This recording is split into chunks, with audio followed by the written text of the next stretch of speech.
Bonjour, bonjour. Voilà. Alors, chers auditeurs, bienvenue à notre espace de discussion Twitter X. Notre invité est Youssef Indy.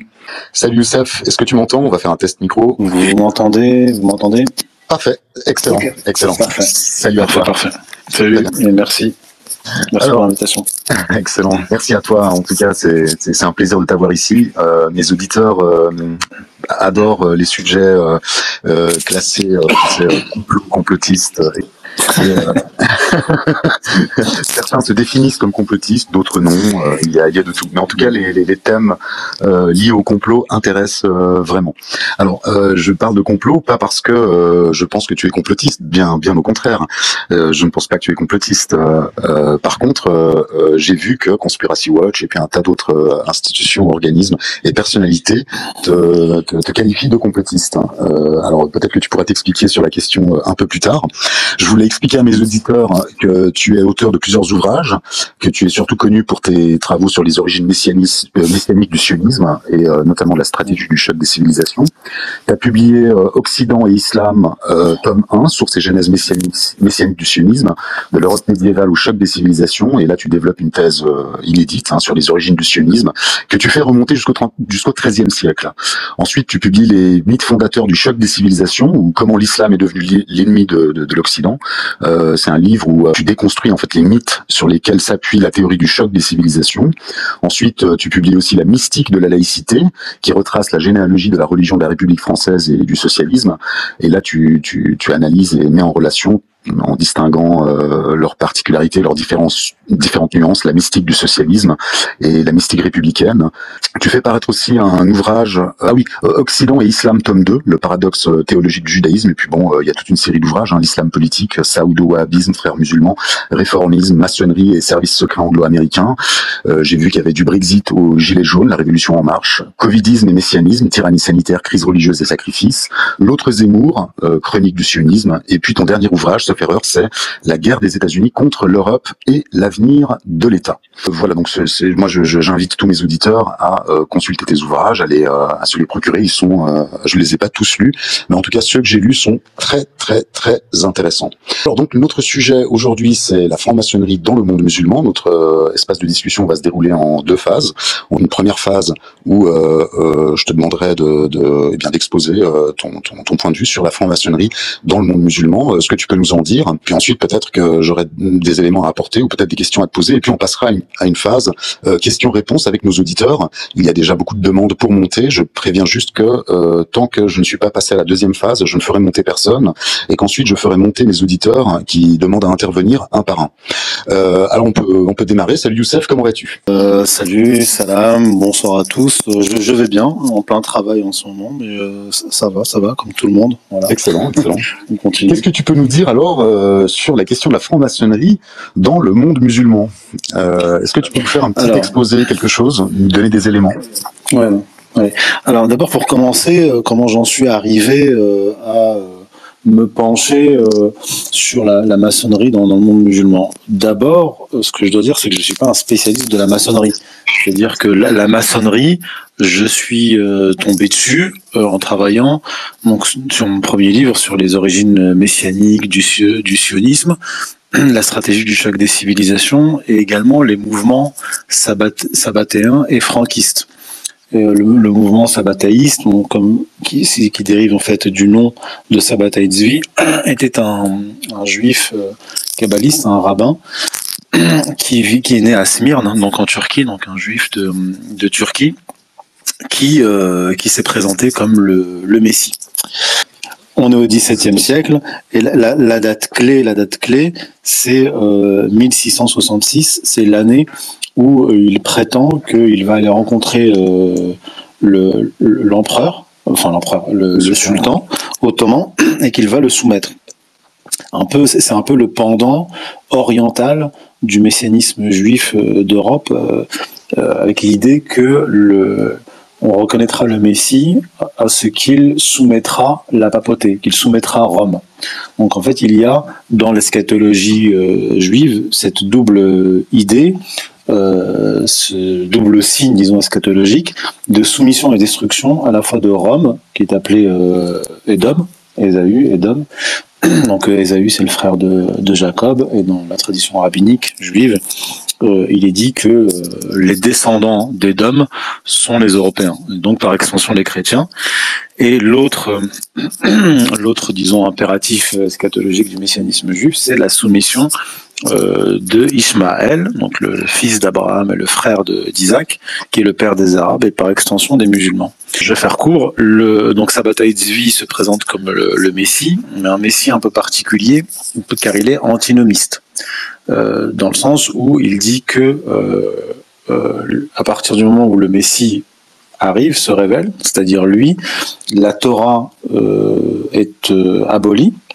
Dans le messianisme juif, effectivement, il y a cette idée que lorsque le Messie apparaît, eh bien, la Torah, qu'on appelle la Torah Beria, la Torah que l'on connaît, est abolie et une nouvelle Torah est instituée, la Torah Zilut. Et donc, lui, il affirme que la nouvelle Torah consiste à violer l'ancienne Torah.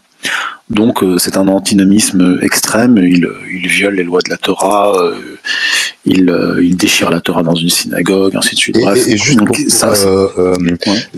tout ce que tu racontes ici, en fait, tu le sources dans tes ouvrages, et on peut remonter aux sources et puis lire tous les événements que tu cites, par exemple déchirer la Torah, etc. On le retrouve où Oui. Alors ça j'en parle dans mon premier livre, qui c'est dans Islam tome 1, mais après bien sûr je donne toutes les sources dans mon livre, mais ceux qui veulent aller aux sources que j'utilise, je les invite à lire le livre de Gershom Scholem qui s'appelle Sabbatai Tzvi, le Messie mystique. Voilà, c'est un gros pavé de près de 1000 pages qui est une biographie de Sabbatai Tzvi. Donc pour ceux qui connaissent pas Gershom Scholem, et il a vécu il est né dans les années 1890, je crois, il est mort en 1982. Et c'est le plus grand historien du judaïsme, du messianisme juif et de la Kabbale. Donc ce Sabbatai Tzvi, et il y consacre quand même, alors en étant le plus grand historien kabbaliste, messianique, etc., il lui consacre quand même une grosse biographie. Hein. Ça a un sens aussi. Est-ce que tu pourras après développer là-dessus, peut-être? Précisément, il a fait un focus là-dessus. Je pense qu'il doit y avoir quelque chose quand même. Ouais. Oui, parce que Sabbatai Tzvi n'est pas un cas isolé qui va disparaître après sa mort. C'est-à-dire qu'il va laisser un héritage très important, mais je vais y revenir tout de suite. Il est accompagné d'un autre personnage qu'il a rencontré à Gaza, en Palestine, donc qui s'appelle Nathan de Gaza, donc qui est présenté comme son prophète, et lui, il avait la réputation d'être un guérisseur des âmes. Et Sabbatai Tzvi va à sa rencontre à Gaza, parce qu'il a entendu parler de lui, parce qu'en fait, Sabbatai Tzvi est quelqu'un qui est torturé. Donc, dans un premier temps, il se prend pour le Messie, et dans un second temps, il réalise qu'il a un sérieux problème psychologique, parce que il prétend qu'il a des attaques démoniaques, il a des crises délirantes. Bon, bref, c'est quelqu'un qui est très dérangé, et donc il va aller à la rencontre de Nathan de Gaza, donc qui lui est réputé pour être une sorte de thérapeute de l'époque, psychologue de l'époque, c'est-à-dire que les gens vont le consulter, il va les examiner, il va leur dire voilà le problème qu'a votre âme, et il va leur proposer un tikkun, c'est-à-dire une réparation de leur âme. Et quand Sabbatai Tzvi va à sa rencontre, au lieu de le guérir, Nathan de Gaza, eh bien, il va le conforter dans sa folie, en disant qu'en fait, ces crises de folie sont liées au fait que il a l'âme du Messie, une âme particulière. Donc il va élaborer toute une théorie autour de la psychologie de Sabbatai Tzvi. Bref, donc en 1666, il va à la rencontre du sultan pour le soumettre. Donc le sultan est prévenu par les autorités et aussi par les autorités juives, puisque comme nombre de faux messies, il provoque l'ire et la colère des autorités rabbiniques. Donc il arrive à Constantinople, il est immédiatement arrêté, et il passe pas par un tribunal, mais il rencontre pas directement le sultan, mais il est interrogé dans une pièce, et le sultan assiste à l'interrogatoire derrière une alcôve. Donc il voit, il entend, mais Sabbatai Tzvi ne le voit pas. Et donc il lui fait passer des messages par un intermédiaire. Et durant ce qu'on peut appeler l'audience, un personnage important est présent, c'est le médecin du sultan à l'époque. Je crois qu'il s'appelait Isaac Zafiri, en tout cas il était connu sous le nom de Isaac Zafiri, qui était un juif, donc médecin converti à l'islam. C'est un personnage important parce que c'est lui qui va conseiller à Sabata Tzvi de se convertir à l'islam. Donc Sabata Tzvi, pour éviter la mort, et d'ailleurs le grand moufti turc ottoman conseille de ne pas le condamner à mort, parce qu'il dit si vous le condamnez à mort, vous allez en faire un martyr et il va faire naître des vocations. Donc il lui laisse la vie, il se convertit à l'islam et en fait il se convertit faussement à l'islam. Donc il va inciter 200 chefs de familles juives importantes, nobles, à se convertir à l'islam, mais se convertir faussement à l'islam. Et c'est là que Nathan de Gaza intervient. Nathan de Gaza théorise sur cette conversion. On dit mais le Messie ne peut pas se convertir à l'islam, à la religion des Goïms. Pourquoi il fait ça? Et il explique qu'en fait Sabata Tzvi, en tant que Messie, s'est converti à l'islam pour détruire l'islam de l'intérieur. C'est-à-dire que dans la théorie kabbalistique, il y a l'idée que les goïms, les non-juifs, les autres religions, sont ce qu'on appelle des kélipotes, donc des coques qui renferment des kélipotes maléfiques qui renferment les étincelles de sainteté. Donc l'objectif, la mission des juifs sur terre, c'est selon la Kabbale, c'est de détruire ces kélipotes, ces coques maléfiques, pour libérer les étincelles. Donc Nathan de Gaza explique cela aux disciples de Sabata Tzvi. Lui, Sabata Tzvi, va dire aux chefs de famille, donc 200 familles, puis ensuite 300 familles, en 1886, 300 familles supplémentaires se convertissent et il leur ordonne de rester ensemble comme des bataillons. Et donc ces sabbatéens, donc ces juifs faussement convertis à l'islam qui appartiennent à la secte de Sabata Tzvi, vont être appelés donc en Turquie les donmets. Donc en fait les apostats, les retournés, quoi. Et ces donmets vont pratiquer l'endogamie extrême, c'est-à-dire qu'ils ne vont pas se marier avec des musulmans. Ils vont être musulmans d'apparence, ils vont adopter une attitude musulmane en public, mais ces donmets-là se marient entre eux. Et donc là, on va en venir à la maçonnerie. Donc, comme je vous l'ai dit, la fausse conversion de Sabata Tzvi, c'est 1666. Et la première loge maçonnique qui apparaît dans le monde musulman, en fait, il y en a deux la même année, c'est 1738 à Smyrne, et la même année en Syrie, je crois, à Alep. Et donc, la première loge maçonnique, une des deux premières loges maçonniques, et donc apparaît à Smyrne, capitale de la Kabbale, capitale des Sabbatéens et ville de naissance de Sabata Tzvi.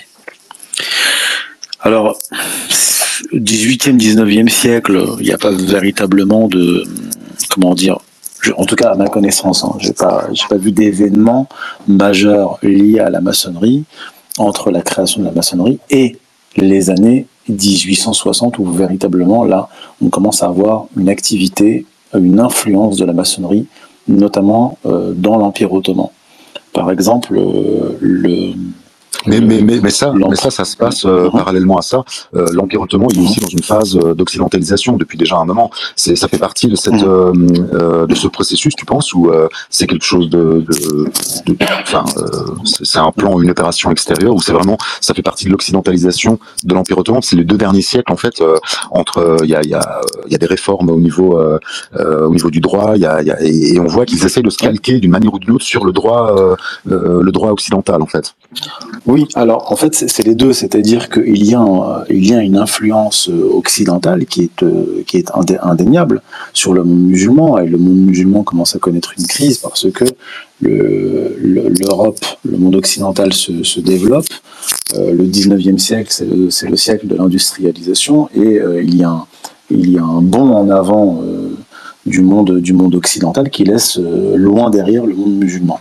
Donc il y a dans les milieux réformistes religieux, les milieux réformistes politiques, un désir qui est naturel de rattrapage du monde occidental. Et les loges maçonniques, elles vont jouer un rôle relativement important parce que c'est via les loges maçonniques qu'on va avoir des une influence dans les hautes sphères de la société, les sphères intellectuelles et politiques, et l'élaboration, par exemple, de la constitution libérale dans l'Empire ottoman, sous Mourad V, dans les années 1860. Mourad V est un sultan qui ne va pas rester longtemps au pouvoir, juste quelques mois, et il va être déposé par Abdulhamid II, et qui lui est un sultan calife conservateur.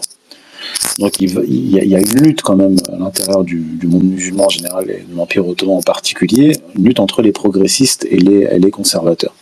Et les progressistes sont dans les loges maçonniques. Ils ne sont pas que dans les loges maçonniques, mais ils sont dans les loges maçonniques, comme je l'ai dit, je ne sais pas si j'ai précisé, mais Mourad V était lui-même franc-maçon. Donc là, on est dans les années 1860. Voilà, exactement. Je suis vraiment content que tu aies donné cet élément parce que souvent, en fait, les gens ils font tout de suite enfin, quand ils parlent d'histoire de la Turquie, en fait, ils imaginent que l'Empire ottoman se casse la gueule et puis que après, t'as des francs-maçons qui créent la République de Turquie. En fait, la franc-maçonnerie, elle est déjà dans l'Empire ottoman, elle est déjà installée depuis un moment.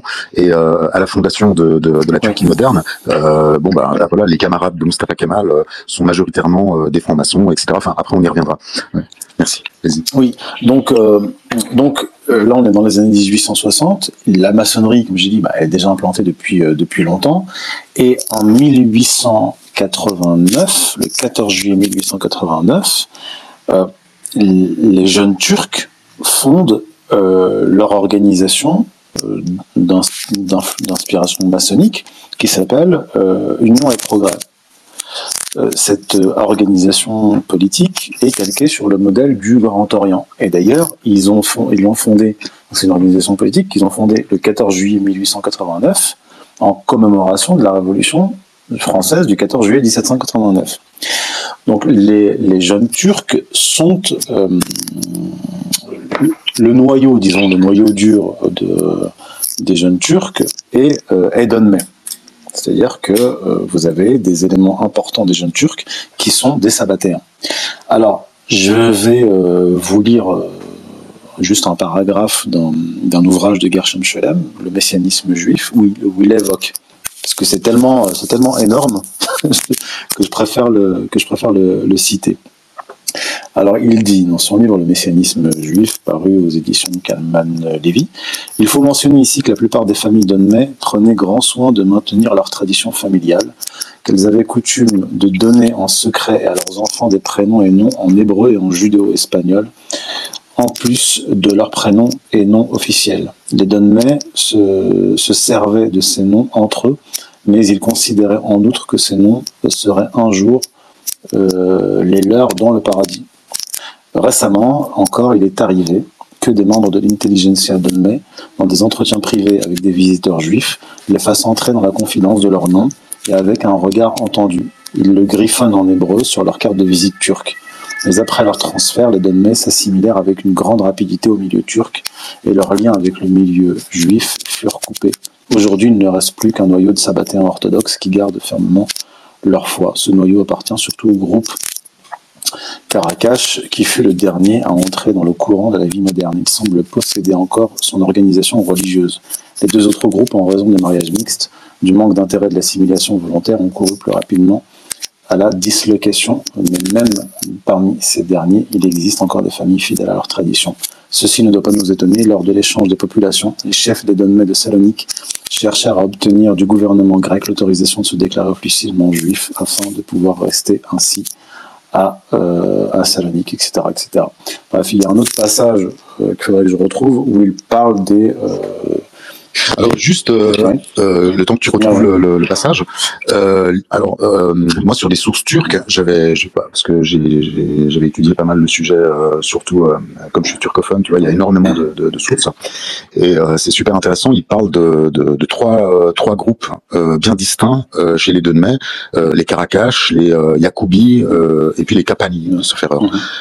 Et là-dedans, en fait, chacun est spécialisé dans des domaines bien précis et ils ont quand même ces quand même nuancé au niveau de leur rituel et de leur vie religieuse. T'as par exemple, t'as un des groupes qui principalement se marie avec des chrétiennes pour agrandir en fait le cercle, quoi.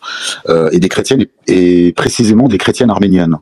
Ensuite, tu as un autre groupe qui est spécialisé dans tout ce qui est audiovisuel, monde de l'édition, showbiz, prostitution, mannequinat, etc.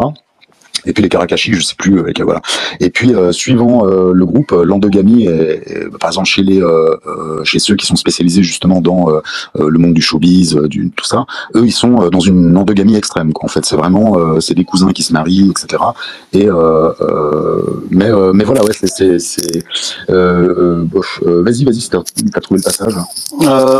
Je l'ai pas retrouvé, mais bref, il y a trois membres du gouvernement jeune turc. Là, je parle de mémoire, hein, 3 membres du gouvernement jeune turc qui sont des Donmets. Donc, les jeunes Turcs commencent leurs activités donc, à partir de 1889 et ils sont aidés par les loges maçonniques, notamment françaises et italiennes, pour prendre le pouvoir. Donc ils arrivent à prendre le pouvoir finalement lors de la révolution de 1908 et 1909. Et en 1909, ils dotent l'Empire ottoman de la première loge maçonnique, ça s'appelle je crois la loge maçonnique ottomane, le Grand Orient ottoman, qui est en fait la version turque du Grand Orient de France. Et d'ailleurs, pour la petite histoire, l'année où ils prennent le pouvoir, les jeunes Turcs en 1908, ils autorisent l'installation d'une antenne sioniste à Constantinople. Et ils reçoivent le soutien après la révolution bolchevique de Lénine. Donc, en parallèle des jeunes Turcs, parce que la maçonnerie n'est pas active qu'en Turquie, elle est active en Orient, en Égypte, même en Iran. La constitution libérale de 1905 en Iran est élaborée par les réseaux maçonniques et paramaçonniques en Iran. Dans les milieux maçonniques orientaux, va naître également ce qu'on appelle le réformisme islamique, c'est-à-dire le mouvement de réforme, l'islah en arabe, de l'islam de l'intérieur. Les grandes figures de ce mouvement-là sont Malkoun Khan, qui lui est en Iran, qui est un Arménien converti au chiisme, qui va fonder la première loge maçonnique d'Iran, la Faramouch Khana, en 1858, après un voyage à Paris où il est initié à la maçonnerie. Mais pourquoi on se rend compte quand ils sont dans des actions réformistes, concrètement, ça donne quoi en fait sur t'as des exemples Oui, alors quel type de réforme? Alors, j'y viens. Donc, on a Malkoun Khan qui lui a pour objectif, en fait, je vais vous citer, je vais vous citer Thierry Zarkon, qui est un chercheur spécialiste, c'est le plus grand spécialiste de la maçonnerie orientale. Il écrit donc concernant Malkoun Khan: mais l'islam et le soufisme sont aussi et surtout des instruments qui servent le projet de Malkoun Khan. Il est avant tout le partisan d'une religion de l'humanité, que l'on peut apparenter à la religion naturelle de Rousseau, dont les juifs, les chrétiens, les musulmans et les païens ne seraient que les hérétiques et les schismatiques. Il décide, ainsi que le suggère Nikki Keddie, de diffuser cette religion parce qu'il pense qu'elle pourrait présenter les idées occidentales aux Iraniens en des termes religieux qui rendraient celles-ci plus acceptables. Après Malkoun Khan, on a Jalal-ad-Din al-Afrani, qui est une figure très importante, très connue jusqu'à nos jours, du réformisme islamique. Afrani est le maître de Mohamed Abdou est le maître de Rachid Reda, et Rachid Reda est le maître de Hassan al-Banna, le fondateur des Frères musulmans. Donc il y a toute une lignée de réformistes qui peuvent être très différents les uns des autres. Hein. Entre Afrani et Hassan al-Banna, il y a un monde. Mais Afrani était, comme Malkoun Khan, un franc-maçon. Alors lui, d'ailleurs, il est passé par plusieurs loges maçonniques. Alors Afrani n'est pas son vrai nom. D'ailleurs, je ne sais même pas, j'ai pas trouvé une seule source me donnant le véritable nom d'Afrani. En fait, c'était un Iranien qui se faisait passer pour un Afghan. Donc il s'installe en Égypte en 1871. Et là, son influence commence à s'étendre, et le nombre de ses disciples aussi. Il a été membre d'une loge maçonnique italienne avant de la quitter pour rejoindre la loge maçonnique Kawakab al-Sharq, de constellation de l'Orient, fondée en 1871 au Caire. Il a adhéré suite à l'invitation du vice-consul de Grande-Bretagne, Raphaël Borg, qui était lui le vénérable de cette loge sous juridiction de la Grande Loge Unie d'Angleterre. Donc Afrani devient le vénérable maître de cette loge britannique le 7 janvier 1878. Et donc il fonde ensuite, Afrani, donc toujours en Égypte, une loge maçonnique qui a pour nom Mahfal Watani, loge nationale qui est rattachée au Grand Orient de France. En 1879, il participe à une tenue, ce qu'on appelle une tenue en fait, c'est une réunion maçonnique à la loge grecque du Caire. Donc, durant son séjour à Paris, dans les années 1884, la loge maçonnique du Grand Orient de France, à laquelle la loge égyptienne d'Afrani était rattachée, lui donne accès au monde politique, journalistique, etc. Et d'ailleurs, il va écrire un texte qui sera publié dans un journal français, qui est un texte en fait qui est une réponse à Ernest Renan, qui avait donné une conférence sur l'islam. Et ce qui est tout à fait stupéfiant, c'est que Afrani, qui est musulman, qui se présente comme musulman, qui se présente comme réformateur de l'islam, attaque l'islam dans ce texte en France, en disant que c'est une religion qui a toujours empêché, comme toutes les religions, le développement culturel, scientifique, etc. Donc il tient véritablement un double discours. Et durant son séjour en Angleterre, Afrani a eu le soutien maçonnique de Malkoun Khan, dont je vous ai parlé, et qui était alors, lui, le représentant du gouvernement des Perses à Londres. Et Malkoun Khan organisa, donc via la Grande Loge Unie d'Angleterre, des rencontres entre Afrani et des personnalités, ainsi que des journalistes affiliés à cette loge en Angleterre.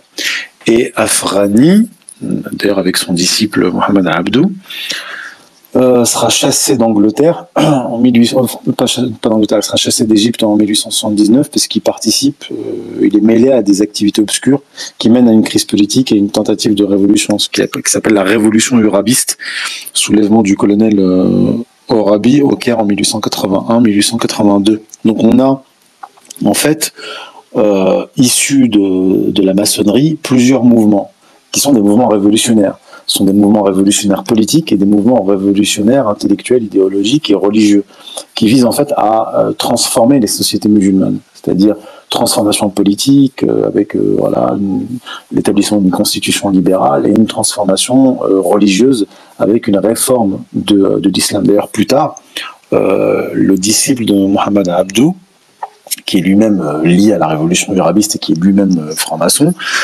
sera mis à la tête de Al-Azhar, qui sera nommé grand moufti d'Égypte. Il sera à la tête d'Al-Azhar, la fameuse école religieuse islamique du Caire, et soutenu par les Britanniques, qui tentera une réforme du fond et de la forme de l'enseignement à Al-Azhar. Donc il s'agit véritablement de c'est ce dont on parlait tout à l'heure, c'est-à-dire que il y a un désir d'imiter l'Occident, de rattraper l'Occident, et beaucoup pensent que pour rattraper l'Occident, il faut réformer dans le sens d'imiter l'Occident, de moderniser le monde musulman. Et ça passe, avec de bonnes intentions ou des mauvaises, c'est selon, chacun se fera son avis, par une transformation, notamment religieuse.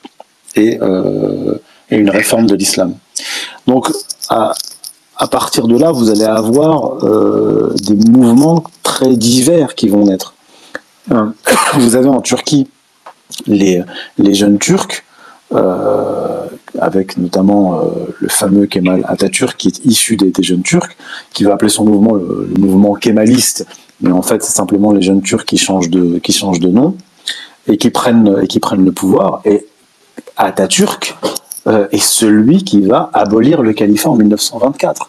C'est-à-dire que vous avez au départ un mouvement réformiste, sectaire, avec un noyau dur sabbatéen, qui va prendre le pouvoir en Turquie et qui va abolir le califat.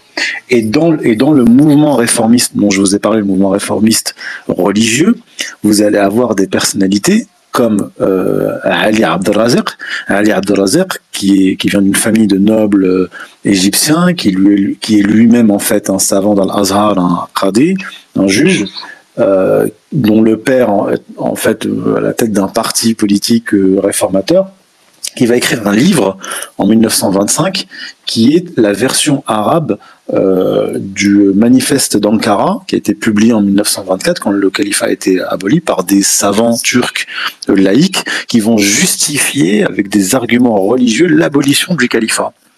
Et donc son livre va s'appeler L'Islam et les fondements du pouvoir, l'Islam ou al-Usul al-Hukm, dans lequel en fait il va apporter des arguments religieux contre le califat, en disant que le califat n'est pas islamique, que c'est une création des hommes, etc. Est-ce qu'il y a eu un écho populaire réel, tu penses, dans en Égypte, en Turquie, de toutes ces mouvances, ou c'est quelque chose de surface comme ça qui reste, et puis en fait c'est les élites qui adoptent ça? C'est un mouvement d'élite au départ. C'est un mouvement d'élite. Ah oui, c'est un mouvement d'élite. Ce sont, je veux dire, les gens que j'ai cités sont tous des gens qui sont issus de la haute société. Afrani vient de la haute société. Abdou vient de la haute société aussi. Rachid Reda, après lui, vient de la haute société. Ce sont des gens qui viennent de familles d'intellectuels. Ali Abdelrazek aussi vient de la haute société. Son frère était un philosophe. Donc ça part du haut. De toute façon, les révolutions culturelles partent du haut. Elles ne partent jamais du bas. Et donc, mais elles ont un soutien populaire. Alors à cette époque-là, non. En fait, à cette époque-là, on a un début d'influence à partir du haut. Et pour que ça commence à influer sur les populations, il va se passer un certain nombre d'années, voire même de décennies. Avec, vous avez par exemple les mouvements idéologiques qui viennent d'Occident et qui vont s'implanter dans le monde musulman. Vous avez ce que je vous ai dit.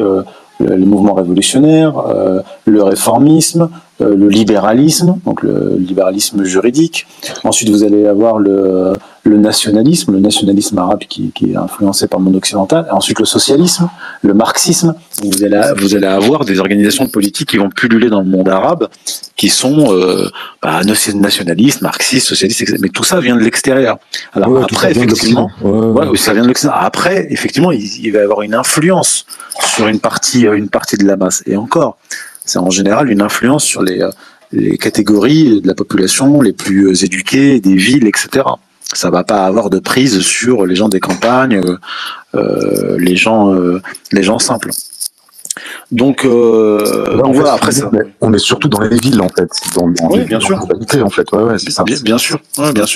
C'est du mouvement intellectuel, bourgeois. Ça vient de la bourgeoisie. Puis ensuite, ça va. Donc là, on va dire que j'en ai terminé. On va passer à la deuxième étape. Sinon. Moi j'invite les gens à lire, parce que là je vais pas. Non, bien sûr, c'est clair. Oui. Mais en fait, ici, juste avant de passer à la deuxième partie, je vais juste te poser une ou deux questions, notamment sur les 2 mai.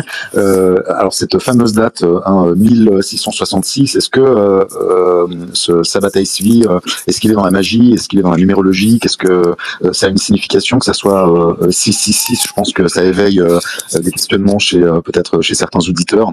Par Kabbale, qu'est-ce qu'on entend en fait? Qu'est-ce que fait ce Sabbatai Tzvi? Alors, Et est-ce qu'après on peut faire un lien avec les rituels dans la franc-maçonnerie ou... on risque de s'éparpiller. On va prendre les choses, les unes après les autres. Sabbatai Tzvi, et quand il est gamin, quand il est tout jeune, il est brillant. C'est-à-dire qu'il est formé à la Torah, Talmud, et puis très tôt, à l'adolescence, il s'isole et il commence à étudier la Kabbale. Maintenant, déjà, qu'est-ce que la Kabbale? Dans la tradition juive, la Kabbale, c'est la mystique juive. Mais dans cette mystique juive, il y a plusieurs branches. C'est vrai qu'en général, quand on parle de Kabbale, les gens s'imaginent que c'est de la numérologie ou des rituels magiques. En fait, la Kabbale, c'est plusieurs branches. C'est une mystique. C'est aussi, il y a une dimension cosmogonique et cosmologique, c'est-à-dire une pseudo-science de la création de l'univers et de la composition de l'univers.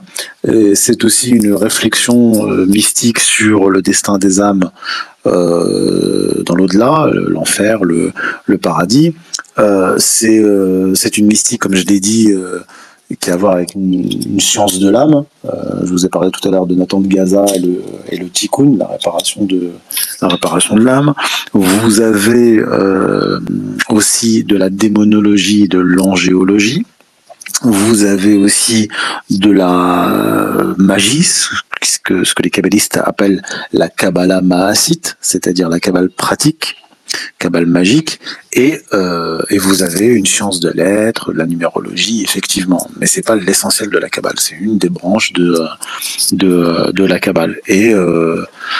Et vous avez effectivement, alors il y a la magie, vous savez, la figure du juif magicien, elle est très ancienne, elle a à voir avec cette tradition kabbalistique. Alors dans la tradition juive, l'étude de la Kabbale est considérée comme délicate, dangereuse. À partir du XVIIIe siècle, dans la tradition juive, surtout chez les Ashkénazes, l'étude de la Kabbale n'est autorisée qu'après avoir assimilé la Torah, le Talmud, et à partir de l'âge de 40 ans, pas avant. Sabbatai Tzvi, lui, va se plonger dans la Kabbale dès l'adolescence. Et c'est durant cette retraite et cette étude de la Kabbale qui va apparemment basculer psychologiquement, qu'il va dérailler.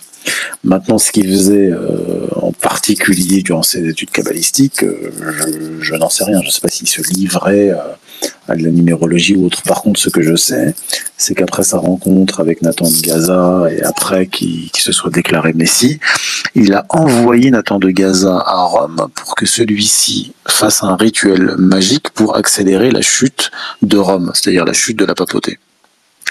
Alors ça oui, effectivement, ça c'est sourcé. Mais la Kabbale, comme je dis, ne se résume pas qu'à ça. C'est pas simplement des rituels magiques ou de la numérologie. Ça va beaucoup plus loin que ça. C'est aussi une apocalyptique, une vision de l'eschatologie. C'est une mystique qui est extrêmement vaste, qu'on peut pas réduire à simplement de la théurgie. Il y a aussi ça, il y a aussi la théurgie. Oui. Alors, très bien, mais tu vois, en fait, le parallèle que je voulais faire, c'est qu'aujourd'hui, comme tu sais, avec la stratégie du choc des civilisations, on a cette terminologie de judéo-christianisme, et puis on a aussi dans les points de vue alternatifs ceux qui parlent de judéo-maçonnerie, et c'est pour ça que j'ai posé cette question. On retrouve Sabbatai Tzvi, est-ce qu'on le retrouve dans la franc-maçonnerie, ou est-ce qu'on retrouve des traces de lui dans la franc-maçonnerie? Est-ce que quelque part la franc-maçonnerie elle mène à ça, ou il y a un lien comme ça direct qu'on peut faire, ou c'est beaucoup plus complexe, subtil? Alors, il y a un lien entre... bon, déjà, j'ai dit qu'historiquement, la maçonnerie en Turquie apparaît à Smyrne, ville de naissance de Sabbatai Tzvi, ville centre kabbalistique et centre sabbatéen. Je ne pense pas que l'apparition d'une loge maçonnique à Smyrne soit due au hasard. D'autant plus qu'après, les loges maçonniques vont être utilisées par les jeunes Turcs pour leur révolution. Donc ça, c'est un des aspects. L'autre aspect, c'est qu'effectivement, vous allez trouver une influence de la Kabbale dans certaines loges maçonniques. Même je peux donner un exemple précis, c'est que à la suite de Sabbatai Tzvi va apparaître en Pologne un personnage au siècle suivant, 18e siècle, qui se dit réincarnation de Sabbatai Tzvi, qui est Jacob Frank. Bon, je vais pas refaire faire la biographie de Jacob Frank, mais Jacob Frank, lui, va faire à peu près ce qu'a fait Sabbatai Tzvi en Turquie. C'est-à-dire, c'est un antinomiste, il viole systématiquement la loi, il va même plus loin que Sabbatai Tzvi. Il entraîne avec lui ses sectataires dans une fausse conversion au catholicisme, dans le but de détruire le catholicisme de l'intérieur. On retrouve le même schéma. Et on va retrouver des franquistes dans certaines loges, notamment le cousin de Jacob Frank, qui s'appelle Moses Dobruschka, alias Franz Thomas von Schoenfeld, alias Junius Frey, qui va venir en France en 1792, intégrer le club des Jacobins, et va faire partie des révolutionnaires français. Et ce Junius Frey, ce Moses Dobruschka, devait prendre la suite de Jacob Frank à la tête de la secte franquiste. Et lui va fonder une loge franquiste, qui s'appelle les frères de Saint Jean, l'évangéliste d'Europe et d'Asie. Et dans cette loge, vous allez avoir des nobles de différents pays d'Europe, même un rabbin, des financiers, des aristocrates, etc. Et cette loge, elle est sabbato-franquiste et elle est également judéo-chrétienne. C'est-à-dire que Junius Frey va défendre l'idée qui est quand même assez ancienne qu'en fait la Kabbale justifie, explique certains dogmes catholiques et que d'une certaine façon le Christ était lui-même un kabbaliste. Et ça vous allez retrouver cette idée-là notamment chez les Illuminés de Bavière. Donc cette espèce de judéo-christianisme mystique avec l'idée que le judaïsme, que la Kabbale explique le christianisme aux chrétiens. Et vous allez retrouver dans certaines loges, notamment le Grand Orient qui était déiste mais qui est devenu une loge athéiste, des rituels d'initiation qui sont judéo-chrétiens. Par exemple, vous avez des loges maçonniques où la cérémonie d'initiation se fait avec une Bible. Et chez les jeunes Turcs, vous allez retrouver un rite initiatique tout à fait similaire. Alors en Europe, c'est avec une épée, les jeunes Turcs, c'est avec un poignard, et chez les frères musulmans, c'est avec un revolver. Donc les Européens, les loges, on va dire, d'inspiration judéo-chrétienne utilisent la Bible. Certaines loges, je crois, les jeunes Turcs, je crois, utilisent avec le poignard. Je ne veux pas dire de bêtises. Je ne veux pas dire qu'ils utilisent le Coran. Par contre, les rites initiatiques, donc chez les frères musulmans, et là je rapporte dans mon livre l'Islam politique des témoignages de hauts cadres des frères musulmans qui ont été soumis par Hassan al-Banna à un rite initiatique où ils juraient sur le Coran et un revolver. Donc vous allez effectivement avoir une influence judéo-chrétienne kabbalistique dans certaines loges, mais on ne peut pas dire que ce sont toutes les loges. Voilà. D'accord, ok, très bien. Alors on passe à la deuxième partie et puis comme ça je fais monter des intervenants. Je vais vous faire monter un par un. Il y a beaucoup de demandes évidemment. Avant qu'on passe à cette étape-là, Fait et Document m'a envoyé justement un document sur le thème franc-maçonnerie dans le monde musulman. Alors, je pourrais communiquer l'affiche qui est quand même assez choquante. Le 27 février 2020, la loge marseillaise du Grand Orient de France, qui s'appelle Le Choix des Vrais Amis, recevait le militant LGBT+ tunisien Mounir Batour pour une tenue blanche fermée sur islam et homosexualité. Alors une tenue blanche, c'est une réunion maçonnique qui invite un profane, c'est-à-dire quelqu'un qui n'est pas initié, qui n'est pas franc-maçon, à donner une conférence sur un thème dont il est spécialiste. Une tenue blanche fermée, c'est une tenue blanche à laquelle n'assistent que des francs-maçons. Les non-maçons ne peuvent pas y assister. Et donc j'ai l'affiche sous les yeux. Je ne vais même pas décrire le contenu, l'illustration. Donc il y a écrit: Le Choix des Vrais Amis vous convie à la tenue blanche fermée, islam et homosexualité, par Mounir Batour, président de l'association Shams, candidat à l'élection présidentielle tunisienne de 2019. 27 février 2020 à 19h30, 24 rue Armand Bédaride à Marseille.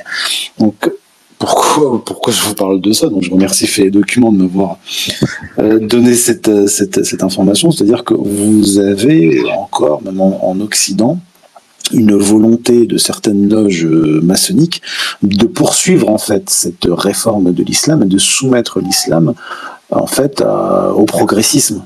C'est ça, c'est-à-dire que ce qui a été amorcé par les réformistes musulmans dans le monde musulman, les maçons en France veulent le poursuivre. C'est pour ça qu'un Alain Bauer, qui a été grand maître du Grand Orient, avait écrit un texte dans le Figaro, Tribune dans le Figaro, où il disait en gros qu'il fallait que l'islam passe par la même voie par laquelle était passé le catholicisme en France, c'est-à-dire soumis est réformé par le républicanisme, en fait, par le Grand Orient de France, quoi, en fait, par la maçonnerie. Voilà. Ok, magnifique. Est-ce que ce document il est visible? Tu peux le partager sur ton mur ou Est-ce que je vais le partager plutôt sur ton mur? D'accord, très bien. Avec plaisir. Alors, est-ce que je peux le partager sous notre... Ouais, voilà, exactement. Dans les commentaires, tu partages. Et puis, moi, je le ferai monter, je le ferai épingler. Après, s'il y a des commentaires avec des insultes, je les supprimerai, hein, que les trolls sachent. Donc, alors, je ferai un travail. Je vous préviens, l'image est assez choquante, mais bon, je pense qu'il faut quand même que les gens sachent. Voilà, faut qu'ils voient. Donc, je la publie là. Hop, je mets des guillemets avec le descriptif. Voilà. Voilà. Bon, c'est parti. Je l'ai publié. Hop. Ah, oh là là. Voilà. Et tu sais que j'étais tombé sur ces miniatures. Il y en a ah ouais, j'en ai beaucoup en fait. Ouais. Parce que t'as chez les Turcs en fait, les progressistes en Turquie, ils publient un tas de trucs islamophobes, anti-islamiques, et ça y va à fond la caisse quoi. Et donc s'ils trouvent ce genre de miniatures, enfin c'est très connu en fait. Donc moi je suis les deux côtés, je suis et l'islam politique et les progressistes quoi. Je regarde vraiment les deux, enfin comme pour la France d'ailleurs. Et là ce genre d'image, ouais. Mais je t'en enverrai quelques-unes, tu verras. C'est assez. Voilà. Voilà. Et donc, je vais faire monter des intervenants. Alors, je précise juste, on prend juste les questions. On veut aucun tunnel. C'est grand maximum 1 minute à peu près. Enfin, soyez raisonnable. Il faut laisser la place aussi à d'autres de pouvoir s'exprimer et poser leurs questions.